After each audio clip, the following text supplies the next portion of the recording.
Les Vallées Vertes, c'est une association qui regroupe 3 composantes. Les pauses cailloux, donc les marcheurs, et une confrérie qui s'appelle les Angoulfouets et les Tastemio, et le théâtre, une section théâtre qui s'appelle les Nouveaux Compagnons de la Prévôté. Voilà, et ça c'est notre logo, les Vallées Vertes, et je vous montre derrière. Voilà. Parcours à travers Saint-Épin, donc c'est la marche du Comice, c'est une marche découverte. Donc on va marcher à un rythme sur 4,5, pas plus. Hein. On va s'arrêter à 2-3 endroits pour vous expliquer certains monuments, certaines parties historiques de la commune de Saint-Épin. Voilà. Donc on est parti.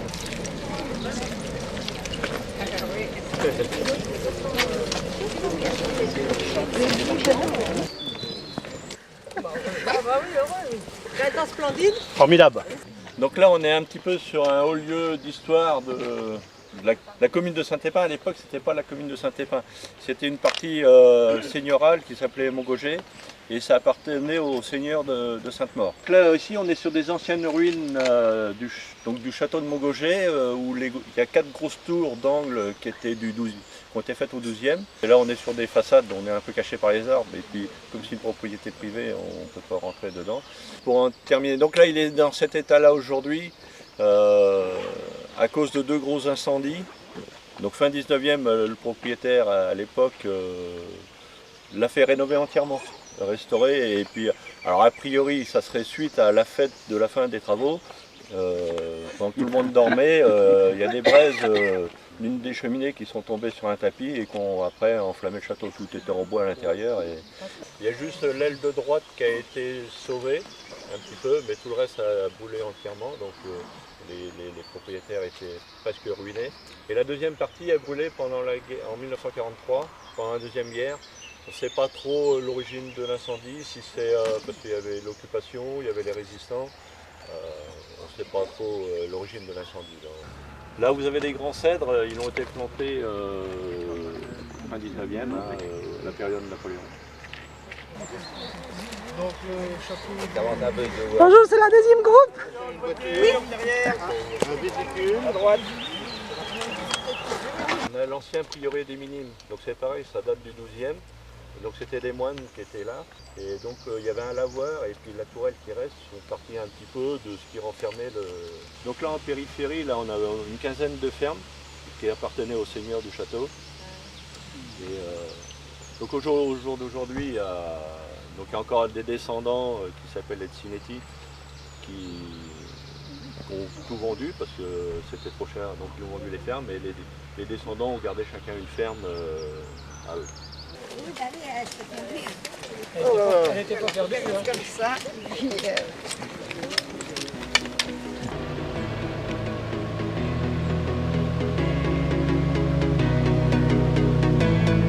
Qu'est-ce que vous faites de bon, monsieur? Des fouets, ma fouet. Bonne fouet qu'on va faire aux rillettes après. Et c'est vous qui les préparez vous-même, oui? C'est René. Attendez. René qui a préparé la pâte. Alors, René, Il est là, René, oui. qu'est-ce qu'il a fait, René? René, il a mis de la farine et puis de l'eau, du sel, et puis mes ingrédients, mais c'est personnel, ça. Ah. C'est mon secret. C'est bon, ça suit, Henri? On est déjà plus à l'aise. Oui. Voilà.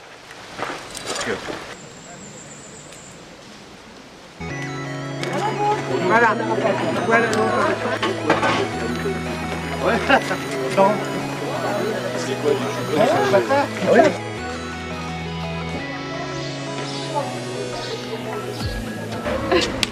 Facile, ça aussi, hein. Facile. Ah bah dis donc, mais c'est sorcier qu'on arrive. J'ai attendu le groupe. Attendu le groupe. Bon, ça s'est bien passé. Pas trop mal jusque-là. Ouais. Un plateau et une petite bouteille d'eau. Le chapeau va peut-être bien s'envoler. Vous avez bien marché ce matin? Très bien. 12 km sans problème. Un temps formidable. C'est que du bonheur. Et Que du bonheur. vous avez vu quoi alors? 3 chevreuils. Ah, super. Et on a vu de l'eau claire et tout, la Manse. Et ensuite, vous avez vu autre chose quand même. Ben, on a vu plein de choses, des moulins sans... des moulins sans ailes. Sans ailes. Des arbres magnifiques, une belle tourelle, des belles Une belle maisons. tourelle, tout à fait, oui, oui. Non, Des ruines du château de les Montgauget. ruines, ça m'a fait Ah oui, le penser à château la ruine de Chinon. Ah, magnifique. Ça, c'est super. Non, non, mais Le parc est Super, un parc Et magnifique. Porte-Neuve. La Porte-Neuve. Porte-Neuve est quand même une très jolie porte du château de Montgauget. Elle a été rénovée. Ouais, c'est vraiment très...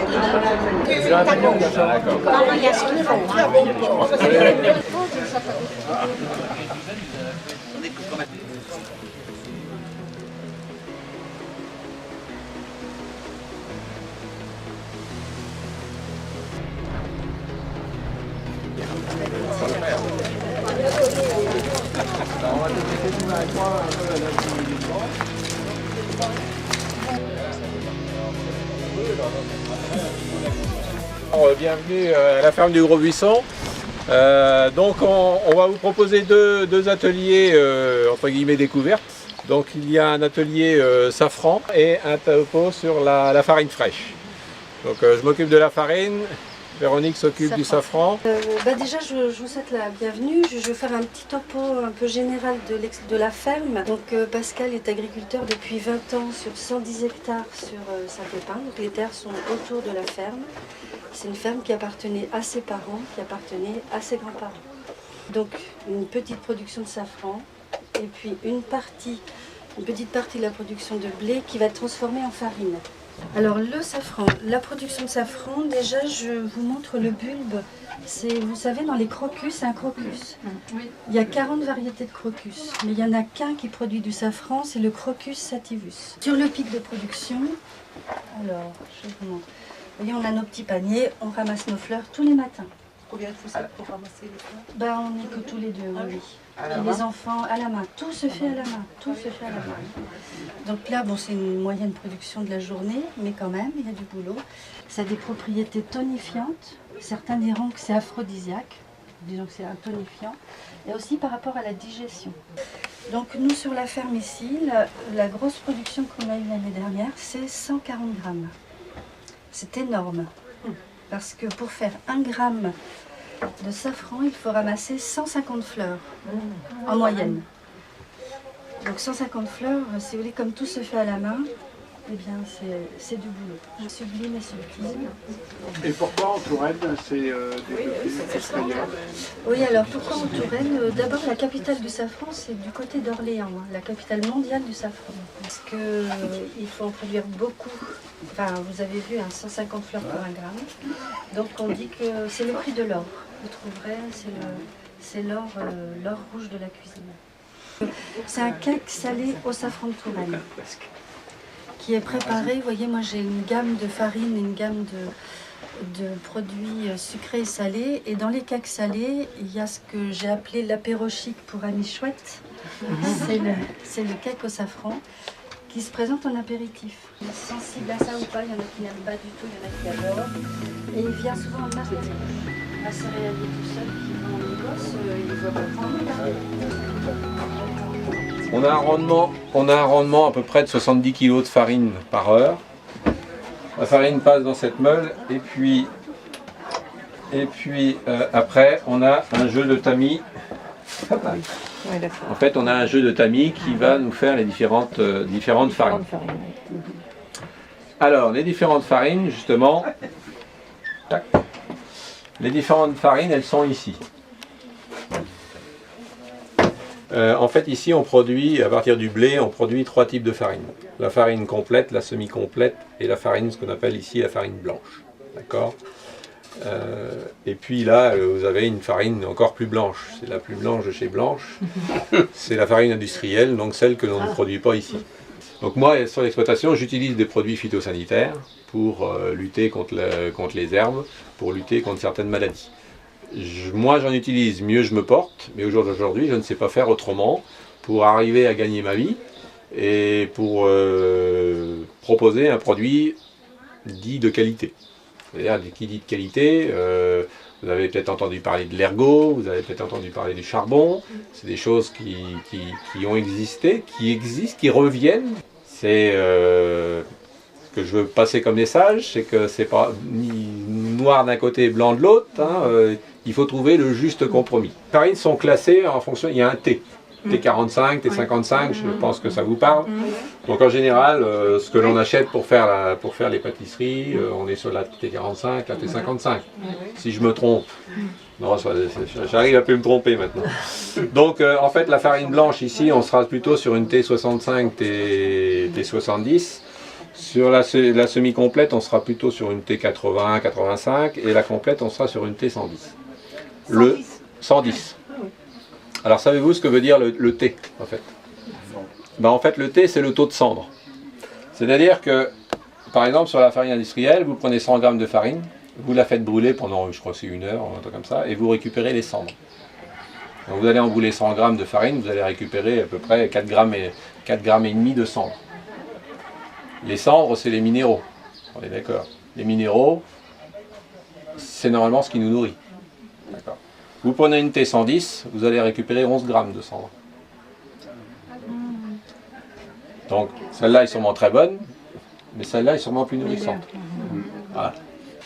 Pourquoi la farine fraîche? Parce que notre farine, elle n'est pas plus fraîche qu'une autre.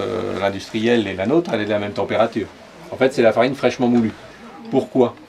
Parce qu'on part du postulat que la farine, elle perd 50% de ses qualités gustatives et nutritives 1 mois après la mouture, notamment par l'oxydation. Je dois reconnaître.